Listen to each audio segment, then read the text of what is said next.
Ayomide here, and guess what? We're back for more incredible journeys into the lives of everyday heroes on the World Without People podcast. Dive into more vibrant stories, shared experiences, and mind blowing perspectives with me in season 2. New faces, new stories, but the same old vibe. So, whether you're a seasoned listener or just stumbling upon this oasis of humanity, welcome. Grab your favorite beverage and join the adventure. Let's celebrate the beauty of the world, one remarkable story at a time.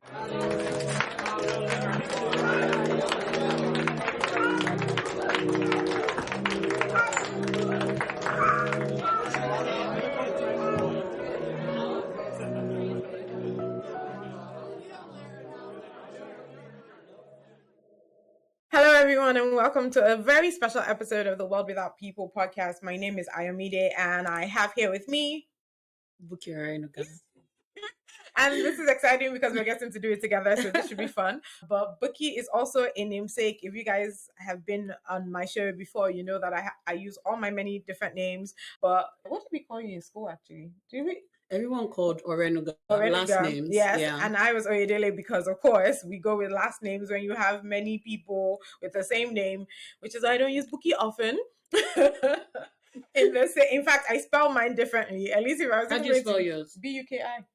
Really? Yeah, never use Bukky. Mm. Because, like, how am I going to differentiate myself? But no, we are excited to be doing this. Yes, we I are. came to accost Bukky at the office so we could get this episode to you. And I have so many questions, and so we're going to dive into it. Oh, welcome to another episode of The World Without People. Welcome. All right. So, Bukky and I have known each other since high school, but we always say that we weren't friends in high school, right? Were we friends in high school? You explain it. We just used to say hi. Okay. So your younger sister was my school daughter. Yes, exactly. So I think that's how we started talking. That's how we know each other first of all. Okay. And yeah, then we became closer after everything, after school. Yeah. When?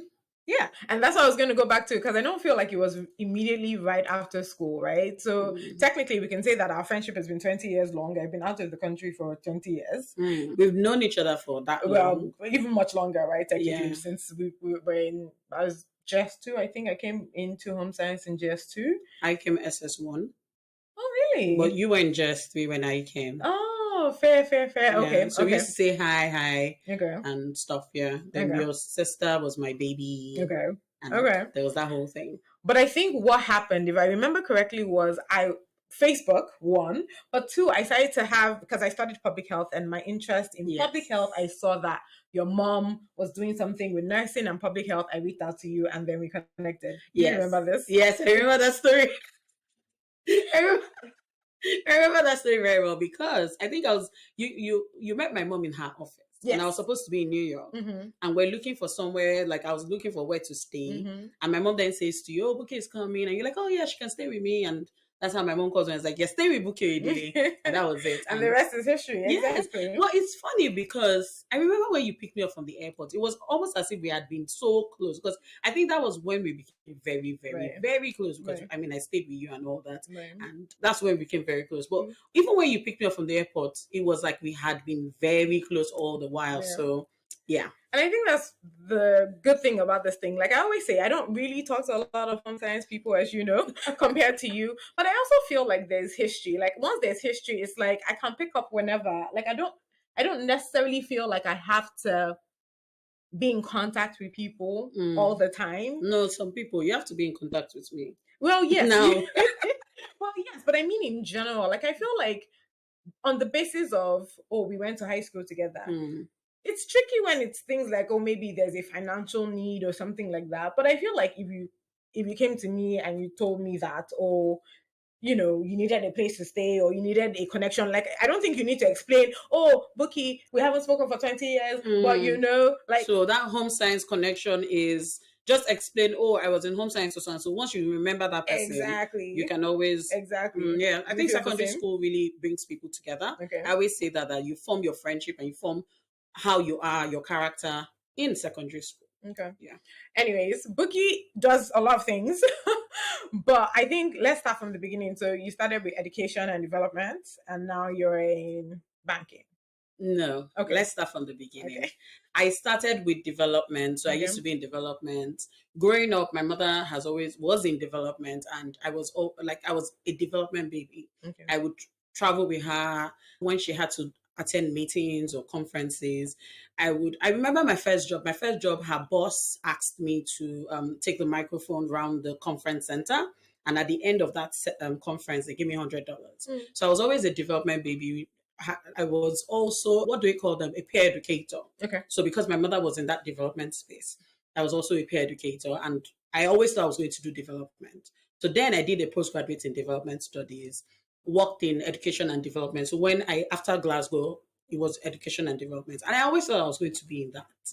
And next thing, I find myself in governance, corporate governance. So yes, I work in the banking industry, but let's just say I now do governance, corporate governance, school governance, because I'm on the board of 2 schools.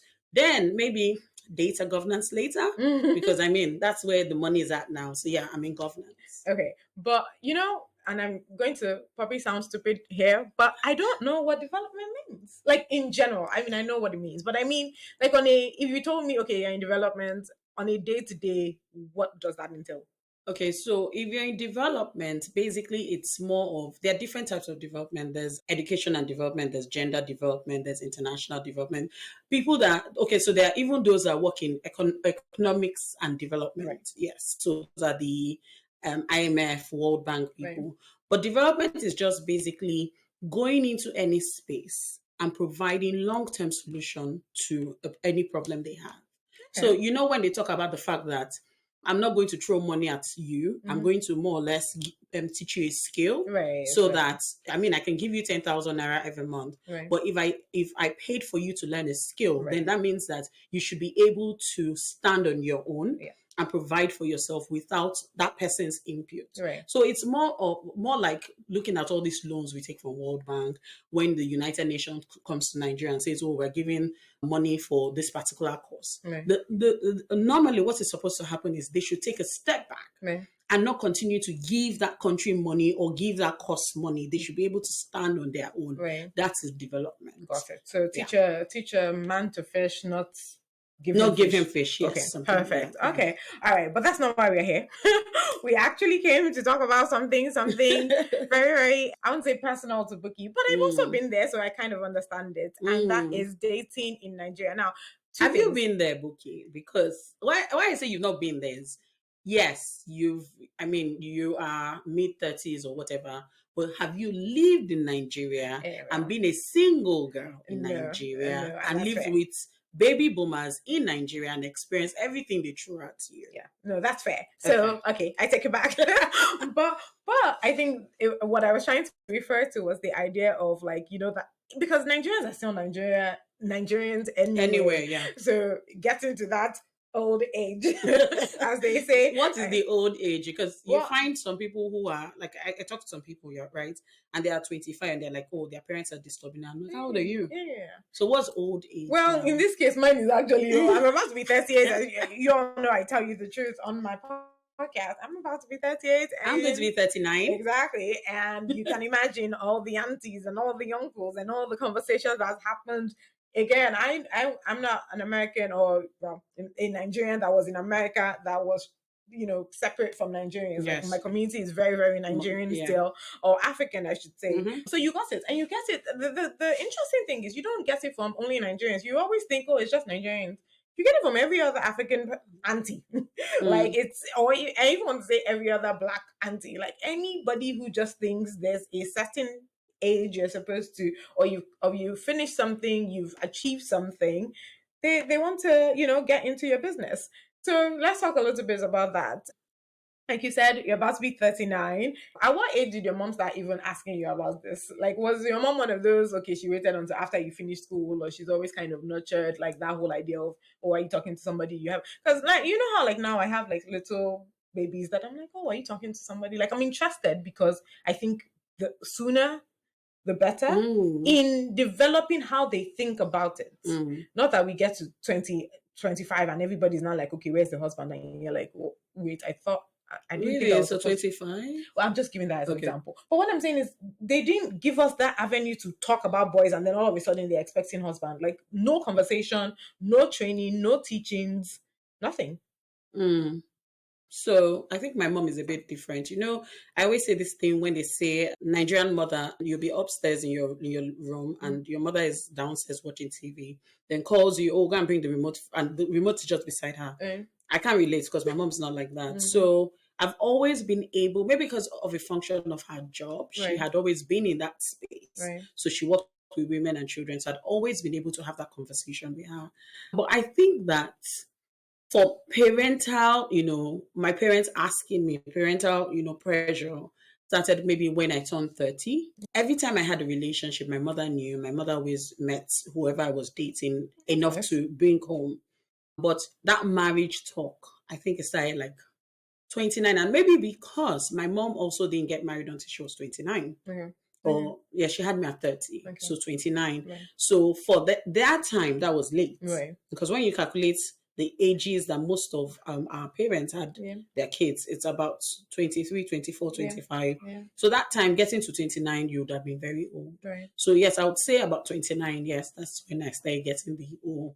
And it wasn't so much pressure. It was more like, oh, are you dating anyone? Are you thinking marriage? I mean, I think at that age, I'd already gotten like my second degree. So what do you want to do? So that was what it was. Have you always wanted to be married? Definitely. Always. I think that if you ask my friends, right, I've always been in one relationship or had one boyfriend or, yes. So I think, yes, I've always wanted to be, but I've always also known that I want to be with someone that we are friends. It's not necessarily about pressure or anything. So that's very important to me also. Yeah. Okay, that makes sense. And so, okay, the pressure at 29 versus now. The pressure now is as if maybe there's a problem. Is there something wrong? I think the only reason why they've not asked if I'm lesbian or something is because I was about to ask. no parents are going to think that. Even if that thought crossed their mind, they will bind and cast it in there. But there's that. Everyone is trying to hook me up. Everyone is. And I think I've gotten to that point where it's more like just pick someone. Because, when people ask me, it's not for a lack of suitors. It's someone that I feel is in line with what I want or what I see my future is going to be like. Is where, the delay might be.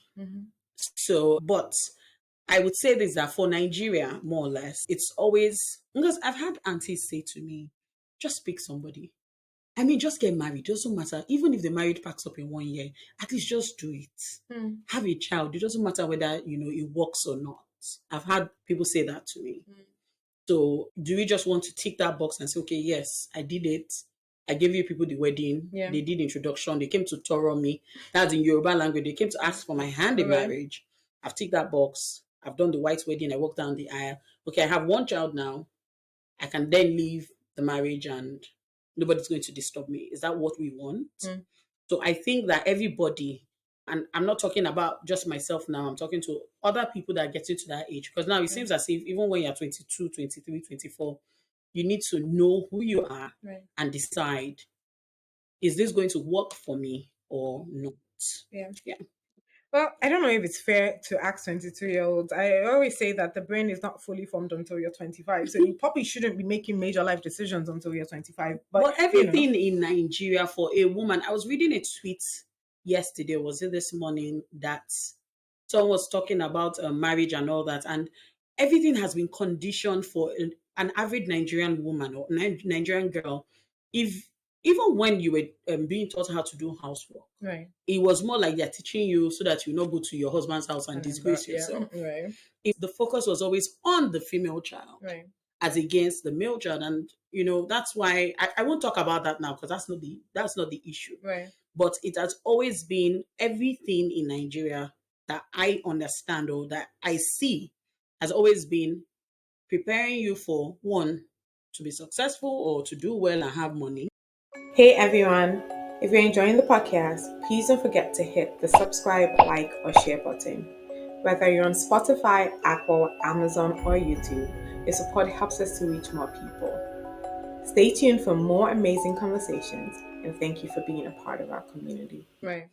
Once that has been taken, second, you have to settle down. Right. So they stress you even when now they're always like, oh, when I anything I do, they're like, is that how you treat your mother-in-law? Is that how why can't you say is that how you treat your boss? Is that how you treat is that how you treat your colleague? Or is that how you why is it always my mother-in-law, my sister-in-law? It's been conditioned in Nigerian girls' brain.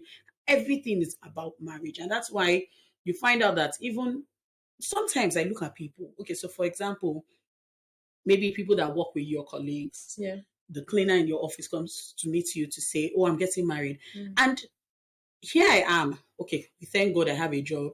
But I'm still panicking that do I have enough to take care of my family? And I mean, yes, whatever. Amen. But you then find other people that are not even earning up to not even a quarter or three quarters of what they're earning, saying they're getting married. And I'm just like, how are you going to do it? Are you thinking about your kids? Are you thinking, do we think about these things when we push people to settle down? Right. And you said something. Okay, so the first thing you said was delay. Is it a delay though? I don't think so. Are you asking me this question personally? No, I'm talking about personally. And even, well, first that personally and then go general. Because is it a delay? For the world, it is a delay. Okay. For you, I have had to tell myself because to be honest, sometimes, and when I think marriage, when I think settling down, for me, it's just the ability to have someone to abuse my boss with. I get home, my boss has frustrated me. I want to nag to my partner.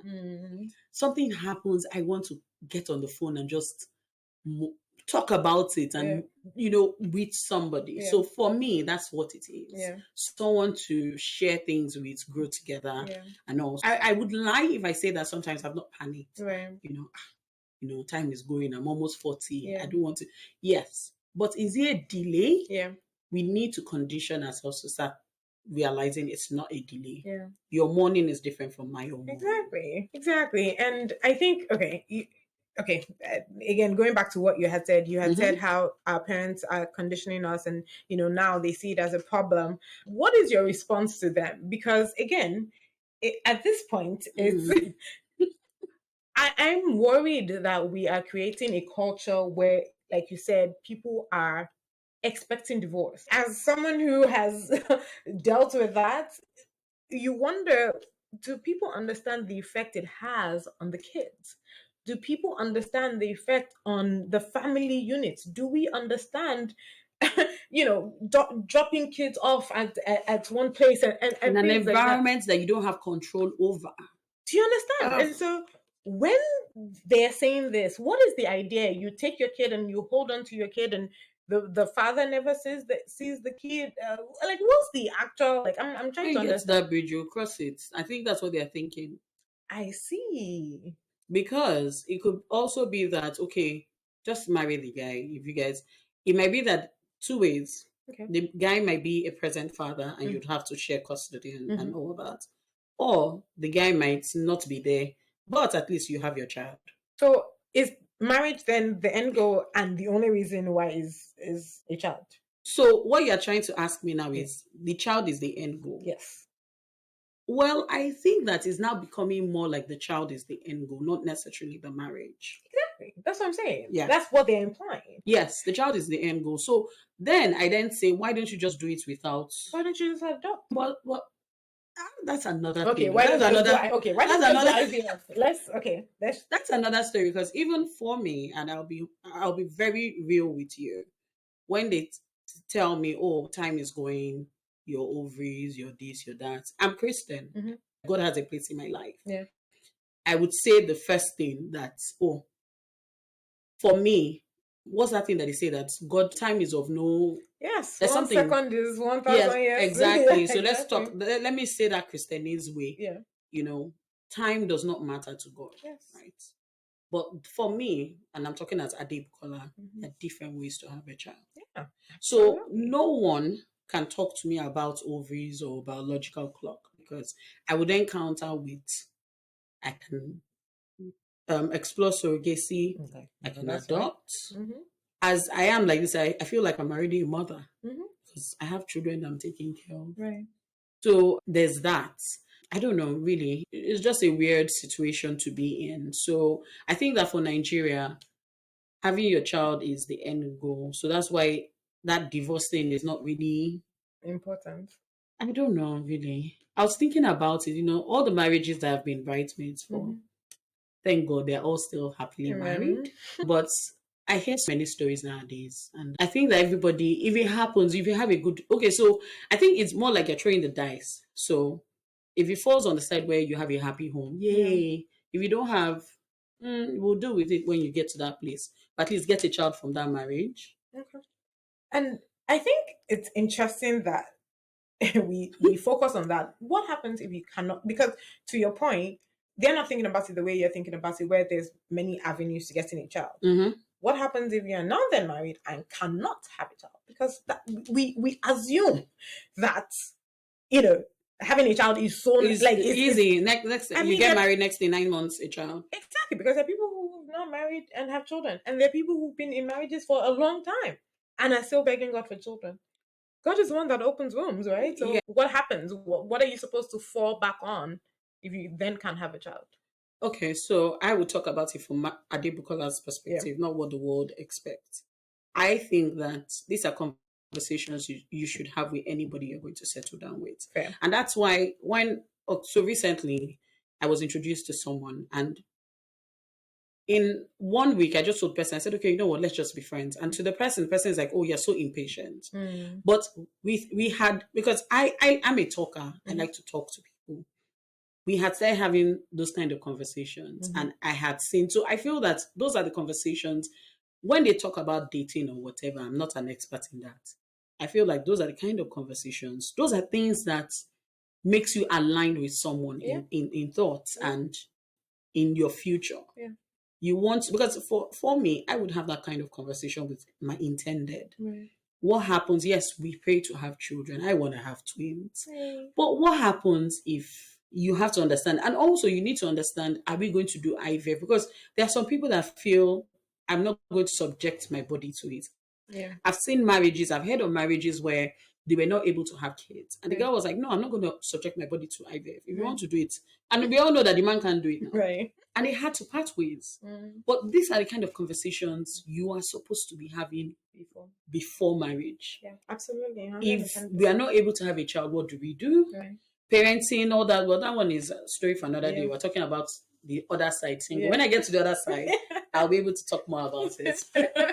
Awesome. Okay. It sounds like a lot of the people that talk are women. Do you get it from men as well? Now I'm beginning to, Okay. because one of my bosses actually had that conversation. But I think I'm beginning to, because I talk about it a lot. So I won't say, no, not men, that men talk about it. If you raise it, because the few men that have spoken to me about it, was because I spoke, maybe I said something about being single or something, and they just, you could see the way they did it, you could see they had been thinking it. So when I then brought up the single thing, next thing was like, why are you still, so, but you get it from women, yes. You get it from aunties, you get it from family members. Let me blow your mind. You get it from women who are not even settled themselves. That's the point. You get it from aunties who have never even been married. Maybe they that are already divorced. So they're wondering, like, what is the exact? Why do you want me to enter the same boat? Me, I tell them awful. Like, I feel like I've got to that point where my mother even tells them, don't discuss it, Bukky. I think my mom just says, come out, Badura, let's just be praying. Because I think she's scared that the auntie that will say it to me, and maybe she's not in a good situation. I'm like, auntie, because the truth about it, I feel, yes, this auntie is in her 60s, but you're not, don't you want to get married? Why are you making it? There was one auntie that said it to me, and I was like, auntie, but you're also single. Why are you saying? But me, I'm like, auntie, the fact that you're in your 60s doesn't mean that you don't want to settle down. You don't want to. For me, the essence of marriage is somebody to share your life with. Somebody to, two heads are better than one. Somebody to, it's not even about money or income or whatever, but I want to do this. Somebody to share. I have that now with my parents. I'm able to, I get home, I say this thing because I travel sometimes, and you know how they say make your home so nice that when you go on a trip, You don't feel so bad coming back home. And that's how we should all want even our marriage or our marital homes to be. We want to come home, come home and, oh, how was your trip? You talk about it. It's always better with someone else. Yeah. Do you think that a lot of the women talk about it because they're full of regrets? Like, so in other words, rather than come out plain and tell you this is what I'm going through. And I think that's the problem I have with a lot of people. You and I have been very fortunate to be very, very direct about these conversations. But you're one of the few people that will openly talk to me about this. Is like, don't let me lie. I'm lonely. Exactly. Don't let me lie. I want to be with someone. Exactly. Yes. But they don't come at it that way. I feel like if they came at it that way, I will understand. I will understand what it means that, you know what, okay, at this age, I really wanted to do this and I thought maybe I'd have been able to do this, or I wanted to do this with a partner in this way and I'm just kind of sad that I'm not experiencing it that way. I think it would make more sense for you to understand, not the way they typically make it seem like you are failing at life. Exactly. Okay. So for me, maybe because I'm a talker and I would ask questions. Okay. Most of the women that talk to me about it, one, talking about it because they're happily married and they want me to experience that. Right. Two, there are those that we've had that conversation where they've had regrets and they actually tell me the truth. Okay. And they tell me not because they wanted to, but because I'm bold. You're single, you're talking to me. I'll ask you, but ma, you're also in your 60s and you're not settled. That's when they then say, okay. Then we then have lunch and they tell me, oh, this is it, this is it. Yeah. But I will say the truth, right? I am also now that person. And when I have that conversation with younger people, girls in their 20s, and when we talk about relationships, I say to them from an angle of maybe if I was more patient when I was younger, because I think that I'm better now. Maybe if I had been patient, because yes, the truth about it is that there's certain people I let go of. Just, you annoyed me, so please. So now I say to younger girls from if you want this, my first inclination is to ask, do you want it? Exactly. I just can't assume. But if you want it and maybe they start to talk to me about it, I then say, oh, maybe you should be more patient. Don't be too hasty. There are times where some of them have said, oh, I'm going to abuse the guy. And I'm like, no, don't abuse him. Just ignore him. Leave him somewhere. He will come back. So yes, I would always be truthful and say, oh, because I'm now on this side, right? And I mean, it's my money, and I will tell the person, I won't say it for me. I'm not being judgmental or anything, but I'll tell you, maybe if I had been patient, maybe this person may have worked out. Yeah. But then again, for it not to work out, I strongly believe that it's not supposed to be. Exactly. So yeah. By the way, we forgot to tell you that Bukky and I are both October babies. She's a day before me. Yes. Okay. You guys just are the know best. We're October. Exactly. You guys are the best. Anything in October, just send us. Scorpio? Yes, yeah, yes, because I'm Scorpio. Yeah, yes. I feel like October 24 and 25 is not the actual Scorpio. It actually starts on the 26th, but No, when the Scorpio season starts, it starts from 24th. I don't know. Because I know someone who is 23rd or 22nd, and she's not Scorpio. Yeah. But what do you, there's that whole Scorpio thing. Like, I meet people and they're like, oh, you're Scorpio. And next thing they're like, Yeah, no. No. I'm not. What do you think? No. Have you heard that thing? Yes, that's why I said I don't think we count because we are not normal. I don't think we're normal Scorpios. However, again, exactly, we're Christians. We don't believe in astrology. We're just, the psychology in me understands why we couple people and make all those assumptions. But again, so we're Christians that we respect other people's beliefs. Yeah. So while we understand that God is the center of our lives and something, if you met someone who said no, okay, what would you do? Because I know that you probably preach to person. Me, I don't like, oh, you don't believe in God. Okay, no problem. I respect it. Yeah. That's how I will approach it. Yeah. I believe in God strongly, but I'm not going to try and put that thoughts in someone else's head. Yeah. But we digress. Continue. Exactly. I was going to say that. Is that your question? Because now you're getting to questions. Okay. All right. So now we've talked about all the externals. Now let's talk about the suitors themselves, because the one thing you did say was that it was not for lack of suitors. For me, it was lack of suitors. I didn't have anybody talking to me. I used to just think, God, I beg, what's the veil that you put on my head? Like, why is God was keeping keeping me? reveal to the right person. Okay. But like that was the only thing that bothered me in everything. It was not what people said. It was not even anything because I had a very strong belief. I've always had very strong belief that see, I didn't even want marriage for the longest time, but that by the time I was ready, I'm like, God, this is a me and you thing. You are going to have to bring the person to Have my you shown house. them your? No. And Okay. also, let me just tell you people, all these people that talk about introverts, the guy is not going to come to your house. The guy came to my house. I was in my house. Like, let's call it straight. I like that. Like, let Please nobody use the other finger. Let them see the. let nobody deceive you into thinking that God cannot make it what you need it to be. Mhm. So anyways, I digress. The point just being, to your point, I've always wondered about that because I mean, I feel like if I called you last month, you'd be like, I just stopped talking to that guy, and then next month, and you're like, I'm that but person. you're like, this other one is like, Bukky does not stingy for suitors. You cannot like in But I Nigeria. want to be settled, so I have to put myself out there. I want to be Okay, married. fair. I really do want to So what have is a the good issue with this? marriage. What is the issue with the suitors, or what are the issues? Because it cannot be with just one, I figure.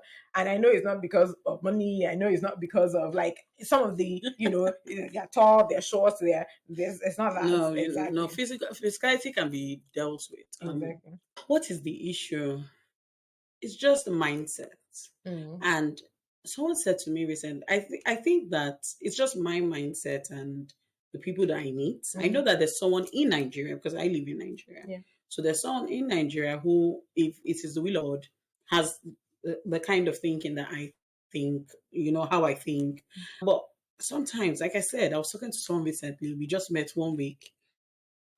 My work is important to me, and yes, it's easy to say my work is important to me, but you need to find someone who allows you to. I will talk about a mentor of mine, right? She's a high flyer, blah, blah, blah. She's been married for a very long time. Her work is important to her. And her husband creates the environment to allow her work stay important to her. Right. What I mean by that is, I remember when she was in Nigeria, you can get to her house and even her daughter will tell you, Mommy is in a board meeting in the study. And that's because her husband, and you find her daughter is downstairs, maybe, and her husband is a great man. But he allowed her shine, he allowed her be. Yeah. And when she had, like, there was a next stage she wanted to explore, he supported her. Yeah. I am of the opinion that in the talking stage, I see that, take for example, this gentleman I spoke about. We're on the phone for 30 minutes. My boss has called me twice in between that call. My boss doesn't call me so many times. So when my boss calls me, I must speak up. Yeah. My boss has called me twice. I've had to say, oh, please hold on. And he's waiting for a task. And the first thing my boss says to me, let's not even talk about the fact that it's night or it's a Saturday. Right. Oh, because I'm sorry, I need XYZ. Right. I have to get that thing done. Right. Then I tell you, oh, I have to get off the phone. We've been talking for 30 minutes. So I have to get off the phone. I need to do this for my boss. And next thing, like, on a Saturday at this time, something. And next thing, you think that that's the right time to now tell me, just know that by this time next year, you'll be married. Though. What? Amen. You know, what I said to him? I said, Amen. Amen. But how he meant it, Yes, exactly, was more. How I read what he meant Yep. was more like, by the time next year, when you're married to me, you won't be able to pick up your bosses. Absolutely. That's how he meant it 120%. Yeah. And I said amen. And I said amen because it's not going to be to him. Exactly. I will be married next year. By this time next year, by God's grace. But it might not be to him. So I said amen. Not be. It's not even him because he's been cancelled. But for me, that read like, this one will not support all my travels, all my. Yeah. That's it. So it's a mindset. It's not because they're not there or they're not coming over. People are constantly introducing me. And you know what I say when, all my many uncles and aunties try? I'm like, yes, I'm open to. So please throw them my way, introduce me. But it doesn't necessarily have to be romantic. Yeah. We can end up being best friends, business partners. Yeah. So it's just someone that has your mindset. Don't ask me what my mindset is. When we meet, we know. When you converse with someone, how do we get along well, Bukky? We realized that we had the same mindset, same thinking.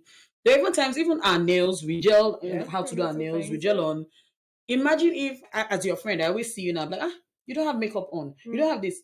It would eventually get to you, and you wouldn't even want to spend time with me. Yeah. So we are similar. Take today, for example. I said to you, oh, I don't have makeup on. And what did you say to me? I don't have makeup on either. Thank you. But don't mind Bukky, she's just stressful. I love her though. And it's funny. It was always interesting. Back then, people would always say to me, you can't marry a Nigerian guy because of that idea of mindsets. Like my mindset was so far fetched. I had a friend tell me that, what do you mean every man must cheat? I'm like, you're married.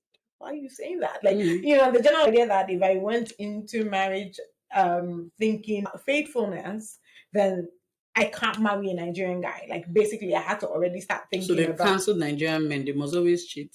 this was a Nigerian speaking to me. When are we going to expect better from our men? I think that's what it And is. I feel like men, what I've realized is men are wired in a way that if you expect the best from them, they give you the best. Exactly. So if you're just already expecting the man to cheat, he will give you that cheating. Yeah. When are we going to start having that conversation where we're holding, the way they hold we girls, we women to the highest standard? Yeah. When are we going to start doing that for our men? And really, I bring that up because I saw a tweet. I think it was David Hundain. I don't know if I'm pronouncing his name. Hundain. Yeah, I can't pronounce it. Yeah. Yes. But he was talking about how, like, men need to do better. He was at some event, and the caliber of questions that the men were asking were really poor. And the other day I gone to an event with my dad, and it was a set of girls from QC that had won the engineering competition that they did. There was no guy in sight, for that. And I remember one of his friends saying he works at Covenant University, and he's like, for the past 5 years, the top people, top scorers, top everything have been women. And so we've, as a country, I think, focused a lot on women development, which is great. Yeah, which is why I was because saying the woman could get pregnant, the woman could get infections and all that. Yeah. Yeah. So now we focused on women development, and now women are doing so well academically, women are doing so well in business. In fact, my dad mentioned, pretty much all the banks now are led by women. Some of the banks. And I remember him saying something to us, the person who was doing my makeup and gele, the people were men. And he's like, oh, so women are leading banks now, and the men are doing, what's it called? And my argument to him at the time was, well, if they didn't work, you say they're not working. But at least they're working. I don't care that they're doing gilly or they're doing makeup. They're at least working. But my point just being that we are really seeing in Nigeria a shift in that sense, which is why I think Nigeria might be the first African, well, maybe not the first, it's not the first, but one of the pioneers in having a female president. But again, we'll see. Some areas women are doing well, but in that governance, women are not doing well, or they're not being allowed to get to. Before we get to a female president, let's even have a female governor. Let's even see the National Assembly. Fair. Representation of men to women. Fair. I was still watching something with Ireti Kingigbe and Akpabio, Godswill Akpabio, Senate President, how he was speaking to her. And they were then saying that, if it was a man that was talking, that would the Senate President address her that way. Right. But, that's story for another day. Right. But before we now get to president. But that's more of a cultural issue than an actual. I mean, if we were looking at achievements, is what I'm saying. Like, I feel like we've gotten to that place where we're on it was not even a question, but because we're allowed to shine more. However, it seems like there's not a switch in most men's head, is what I'm trying to say, where it's like, well, yeah, you can go and do all of that outside, but in the home, under me. No. So that's why we're going to marry men that don't think that way. No, well, I'm talking about from the Nigerian perspective. Yes. So that's why, when people talk about this feminism thing, I say I'm a humanist, meaning for men, for women. I'm a woman, yes, we've always talked about women's rights and all that. But let's look at it from an angle of, we want men to be better, we want women to be better. Absolutely. Yeah, I agree. That's very important. I would like to just say that feminist issue, I know that my feminist friends are not going to be happy. But yes, we need to hold men accountable. Yeah. Just as we have been holding men. And I think it's getting better. But I would just say that for men, so like, for example, guys that want to do things, maybe they should start having sessions for men also. The way we have women's. Yeah. We should have something for men also, have men. I know Pastor Atoyebe was trying to do something like that. We need to kick that off. Fela Dorotoye, those sorts of people need to guide men and provide guidance to young people, young men and all that. Is very important now. Yeah. And teach them also. Maybe, how they teach you how to be like a wife, they need to start teaching men how to be husbands also. Very important. But I brought all of that up to saying, because now, to your point of dating, they're already, quote unquote, set in their ways. I was trying to explain to the person I was talking to that eventually from that conversation, I told him recently, I said, I don't think I'm available for what you want. I'm not. And he read it as, oh, maybe I'm not interested or something. But for me, maybe I'm also not meeting. You know how they say you want something, the person has to want you back. Maybe I'm also, because for me at this time, I said, you know what, I'm going to take my time to work on myself. Since I like certain types of men, let me be that type of woman too. So maybe it's also a function of I'm not meeting the type of men I'm supposed to meet. Okay. So I would be very honest. I like men, right? And as someone who is big, people that know me know I'm big, I'm plus size. People would always say, why would you say that? Da, da, da, da. And I'm just like, because I aspire to be fit. Okay. Do you understand? So I'm not going to date a guy that is fat. Right. Not because he's not good looking. I don't look at physicality, but because I have a problem that I'm trying to work on. In trying to work on something, because when they say two becomes one, my thinking, and it might not be applicable to everybody, is where I am weak, you should be strong. Absolutely. I like to eat sweet things. So I want a partner who can say, oh, books, no, this is not the time to eat this. Let's go for a run. Let's do this. That is what partnership is about. Let's go to the gym. Not someone that will call me at 10 p.m. Oh, let's eat fish. I'm not saying that's bad, but for me, please, so that nobody comes for me. For Adebukola, I want someone that will make me a better person with my health, with my weight struggles and everything. So maybe that's why it's not working with these people. It's interesting because I feel like on the flip side, I know a lot of men who want big girls in every way. They come for you, but because I go to a very popular gym and I'm getting it might just be for other reasons also. But they want you, yes, but do they want to settle down with you? There's that. They might want you because you look attractive and everything. But are they thinking about long term with you? But that's the thing. Like and again, this is my understanding, but I have been very surprised with how men think about this whole physicality. Like no matter how much do you think men don't think about physicality when they see you? I think they do. But what I'm saying is that I've been surprised at the level of, it's not like all these bodies, no offense to bodies, enjoy, maybe there's a type of man you are also looking for and can attract that kind of man. But in general, men, at least what I'm noticing lately, they're not looking for the bodies to actually end up spending the rest of their life with. But they're not also looking for a fat woman to spend the rest of their life with. I think that's true. I think, and that's my point, that I think that the question might be that they don't want to settle for other reasons, but not necessarily from a weight perspective. I've had someone tell me that I was too small for them. You're perfect. Thank you. But no, that's not the point. So, like, literally, I was too small for them. You're perfect. I always say that to you. Okay, but I'm being very serious. Like, I was too small for them. So again, you know this person too.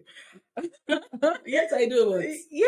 So I mean, I think that again, at the end of the day, let's focus on. I have had someone say, "Oh, no," but to be honest, the person didn't say from you're too big. The person was addressing it from a survivability angle.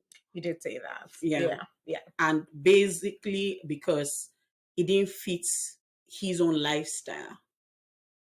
But again, it contradicts your points because again, if you as a man already think about, exercising and that important. Why don't you just carry me along and make me exercise? Like, it doesn't know, really. Like, if I fit everything else on your that's the only thing. Please say it again so that they can hear you. That's what I'm trying to say. Like, if you already don't have the mindset that you're coming in as a partner, like to your point of what you just said of if I'm weak on something, I can make this person. Okay, you're not married tomorrow. You have the next 1 year to work with this person to get this person to the fit that they need or whatever. I think it's absolutely, like you said, maybe a mindset thing. I don't I'm not sure that, and I feel like that's not enough. Yes, I also think so. Yeah. I don't think it's enough to not want to be with someone, but you never can tell. Okay. Well, what is your advice for younger girls? Because now you're also saying, oh, well, go and work out. Like, that's, I feel like that's part of what you're encouraging people. Don't be big. Like, that's no. I just feel like that's too much pressure to put to get a man. No, that's not what I'm saying. Okay. And what I'm saying is, for me, so I like that I've gotten to that point where now I'm going to the gym and I'm trying to eat healthy, not because there's one man in my life that's saying you must. There's nobody in my life now and I'm doing it. Yeah. So if you want to work out and you want to be healthy and you want to lose weight and everything, do it for you. Yeah. Do it because you want to be able to wear heels. Yeah. I like to wear heels. And I hate that I can't wear the heels I want to wear because my knees are having issues. Yeah. So do it for you, not because one guy is. I feel like by the time there's a guy there now telling you lose weight, do this, do that, it would always be that there would always be something that man is always going to pick. Yeah. So do it for you. And you said, what would be my advice? I feel like in everything, just know thyself.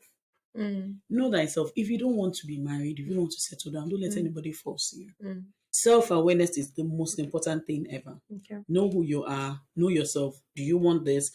And even if you want it, the way other people might say you're getting to that destination might not be the way you are going to take to that destination. Right. So I'm not even going to go Christian and everything. God has given us free will and the ability to decide what we want and all that. What can you control is what is important. If you want to lose weight, if you don't want to, if you enjoy how, don't let, even if you are small and someone is telling you are too small, you will find the person that likes you the way you are. Yeah. Awesome. Okay. I think this is really, really great. I think that when I think about the difference between Nigeria and US, though, I don't know that I will say that there's much difference because, again, you still have to go through the conversations. You still have to meet the person. I've heard many, many wild stories back home and here as well. So everything like you were saying about, I had somebody who they pretty much said, oh, what am I going to tell my mom that you're doing public health? Like, basically, I wasn't a doctor. I wasn't a lawyer. I wasn't an accountant. What does this person do? Yeah, let me not put the person out there. No, just tell me their profession. Accountant. Or that field, whatever, financial services field, basically. So you must be doctor, lawyer. What else? What are I guess all those engineers, engineer. Yep.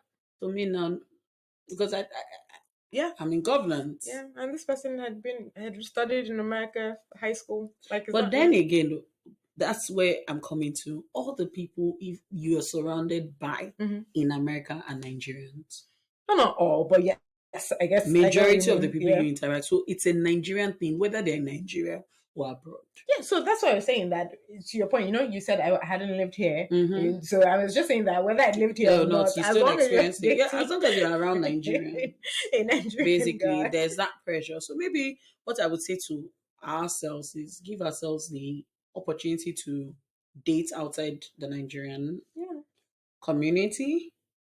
Right? How do we date outside the Nigerian community if we live in Nigeria? Dating apps, right?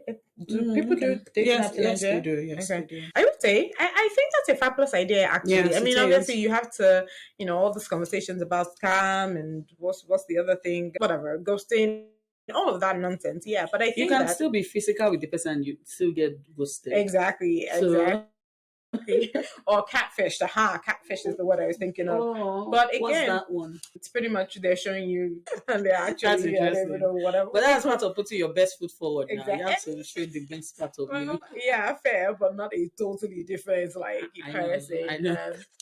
No, but I mean, again, and to your point, for someone who like you get the opportunity to travel and everything, that's an excellent point because, again, I think sometimes we Nigerians are so tribalistic and culturalistic and all of that stuff. Can we talk about that one too? Yeah.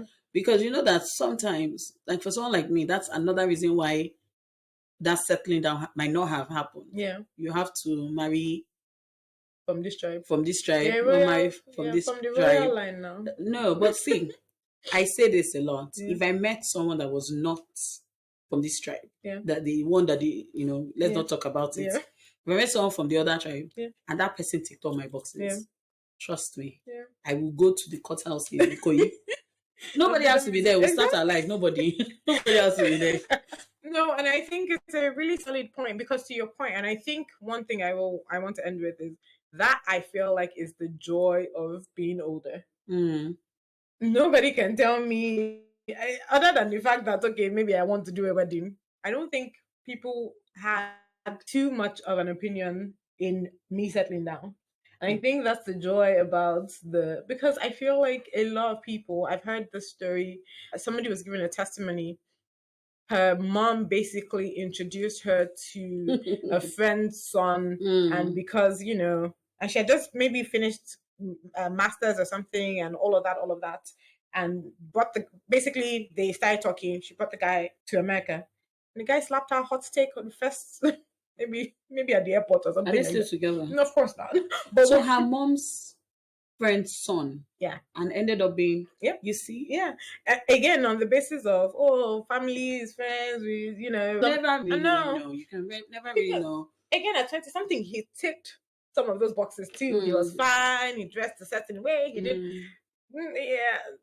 You don't eat fine, and you don't eat dress in a certain way, and you can never really know with these things. To be honest, I've heard people say, I prayed about it. I received a vision. I did this. Yes.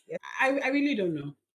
I can't say, because yes, this thing that you just said has sort of triggered me and brought up certain things that I know people have gone through, and you'll be like, well, I prayed, but I know this person, but this. So for me, I'll just be like, just keep talking. I think that in talking and spending time together, and you can never really know.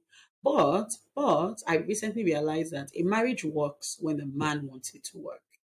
That's the truth. Fair. I also think that, again, like you said, it is work. It is work. And we need to know our job descriptions. But it works when the man is putting in effort. That's fine. If the woman is putting in effort and the man is not equally putting in effort, it won't. But if the man is... But think about a work environment. Of course, if you hired somebody and you've given them their job description and they cannot do it properly, it's two things. Do you have the patience and the time to train that person? Or do you just say, you know what, I can't deal with this and let it go? Now, again, when somebody comes in, they might not be exactly qualified for the job. Or basically, they have some certain qualifications. I love Excel, but I'm still not the best at Excel. I'll give it to somebody to do before I will literally pay somebody to do it before I do it. However, I need it for my job more often than not, right? So again, I'm either, constantly teaching myself, constantly Googling, that kind of thing. So you have the mindset of making it. Exactly. So that's why I said you have to know the job description first, because I think that part of the questions one should ask, and I should ask you this: are you one of those people who you wait until you already started liking the person before you're like, is this person bad? Like, do you basically have the person put all their bad things on the table, like, way immediately? How would they put all their bad things on the table? Let me ask you. By asking them questions. Yes, and conversations. Everybody will say the best thing ever. Really? Yes, everyone. Well, with age and experience, it's about putting them in situations where it just comes out naturally. Because if I asked you, you would say, and there's also another side where a man desperately just wants to settle down and just says all the right things. Then you get into the marriage and he's nothing like that. So I would let you show me. Spend time. But this age, do I have time to be spending? Right? So I don't know. Maybe there's a certain level of even knowing the person before, to your point about you want to be a friend, and so like, I already know this bad thing or whatever. But anyways, I only say all of this to just say that you were talking about, people prayed. I think there's a certain difference between people prayed and yielding to the Holy Spirit and yielding to the answers. And so I remember somebody telling me, you shouldn't even have been proposed to before going through marriage counseling, right? Like, so basically you do marriage counseling with the person you're dating, then after that is when you kind of say, you should be confident in saying yes to the proposal. And it goes different ways. I mean, we can all... I'm so tired of this marriage talk everywhere. Like, every time it's always one thing. Let me just enter. See, I feel that if I'm convinced someone is good, and that's where that whole issue of tribe comes in. Even if the person is not from the accepted tribe that my parents want, if I'm convinced that that person is good, I've seen the worst of that person, I'll go and we'll deal with whatever it is. And hey, I think one of the things that the Bible talks about is also not being fair weather. I think that's a good point. Like, God is okay with you making a decision again from that point of free will. In fact, sometimes I think about it where it says, if you're convinced to do a thing and you don't do it, it's a sin, right? So it's almost really? it's in the Bible.